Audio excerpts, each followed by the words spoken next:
روزے میں بد نظری کرنا، کیا روزے کی حالت میں جان بوجھ کر بد نظری کرنے سے روزہ ٹوٹ جائے گا؟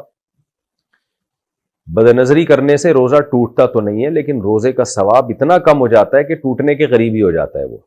جیسے کہ حدیث میں آتا ہے کہ آپ صلی اللہ علیہ وسلم نے کچھ خواتین کو کہا کہ تمہارا روزہ نہیں ہے. انہوں نے کہا کہ ہم نے تو روزہ رکھا ہے. آپ نے ان کو حکم دیا، انہوں نے الٹی کی ہے تو گوشت کے لوتھڑے نکلے اس میں سے. آپ نے فرمایا تم نے کسی کی غیبت کی ہے. تو حالانکہ علماء کا اجماع ہے کہ غیبت کرنے سے بھی روزہ نہیں ٹوٹتا، لیکن یہ کہ کیونکہ گناہ ہے نا، روزے میں اگر آپ غیبت کریں یہ گناہ ہے، تو گناہ کرنے سے روزے کا ثواب ایسے کم ہوتا ہے گویا وہ ٹوٹ گیا. تو نبی صلی اللہ علیہ وسلم کے معجزے کے طور پر اللہ نے دکھا دیا کہ بھئی دیکھو یہ تو ٹوٹ گیا، تم نے تو گوشت کھایا مردہ بھائی کا.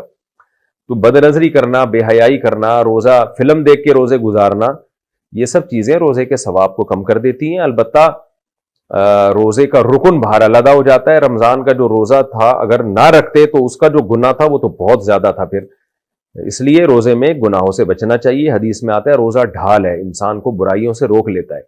اور آپ صلی اللہ علیہ وسلم نے یہ بھی فرمایا کہ رب صائم لیس لہم فی الصیام الا الجوع ورب قائم لیس لہم فی القیام الا السحر او کما قال صلی اللہ علیہ وسلم. پورے الفاظ حدیث کے عربی میں مجھے یاد نہیں ہے. نبی صلی اللہ علیہ وسلم نے فرمایا مفہوم یہ ہے کہ بہت سے روزے دار ایسے ہیں جن کو روزے میں بھوک کے علاوہ کچھ بھی حاصل نہیں ہوتا، اور بہت سے راتوں کو جاگنے والے ایسے ہیں جن کو تہجد میں سوائے نیند خراب کرنے کے کچھ بھی حاصل نہیں ہوتا. تو مطلب یہ کہ یہ لوگ ہیں جو روزہ رکھ کے بھی گناہ نہیں چھوڑتے، تہجد پڑھ کے بھی گناہ نہیں چھوڑتے. تو یہاں بھی علماء نے حدیث کا مفہوم بیان کیا ہے کہ ان کو تہجد کی برکتیں حاصل نہیں ہوتی، روزے کی برکتیں حاصل نہیں ہوتی. روزہ بہرحال ہو جائے گا، رکن ادا ہو جائے گا، لیکن روزے میں ثواب میں بہت کمی ہوگی.